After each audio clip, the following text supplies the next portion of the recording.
Gol de España. Gol de España. বিদায় Argentina, বিদায় Lionel Messi. বিশ্বকাপের ফাইনালের 106 মিনিটে ফেরান টরেসের দুর্দান্ত দূরপাল্লা শটে ভেঙে গেল আর্জেন্টিনার স্বপ্ন। অসহায় হয়ে তাকিয়ে রইলেন গোলকিপার এমিলিয়ানো মার্টিনেজ, আর নিস্তব্ধ হয়ে গেলেন লিওনেল মেসি। বহু প্রতীক্ষিত শিরোপার স্বপ্ন শেষ পর্যন্ত অধরাই থেকে গেল আর্জেন্টিনার। অন্যদিকে লামিন ইয়ামালের নেতৃত্বে নতুন প্রজন্মের স্পেন বিশ্বকাপ ট্রফি নিজেদের করে নিল। নিউ জার্সির ফাইনালে নির্ধারিত 90 মিনিটের কোনো দলই গোল করতে পারেনি। ম্যাচ জুড়ে স্পেন বলের দখল ও আক্রমণে আধিপত্য দেখালেও আর্জেন্টিনা মূলত রক্ষণ সামলাতেই ব্যস্ত ছিল। অতিরিক্ত সময় গড়ানোর পরও এমিলিয়ানো মার্টিনেজ একের পর এক অসাধারণ সেভ করে দলকে লড়াইয়ে রাখেন।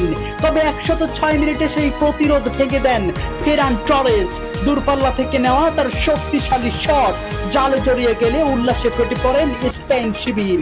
ম্যাচের শেষ ভাগে গোল শোধের জন্য মরিয়া চেষ্টা চালায় আর্জেন্টিনা, কিন্তু স্পেনের রক্ষণ ও দুর্দান্ত সংগঠিত ফুটবলের সামনে কোনো সুযোগই কাজে লাগাতে পারেনি মেসিরা। পুরো ম্যাচে আর্জেন্টিনার আক্রমণ ছিল অনেকটাই নিষ্প্রভ, আর সেই সুযোগেই কাজে লাগিয়ে ইতিহাস গড়ে স্পেন।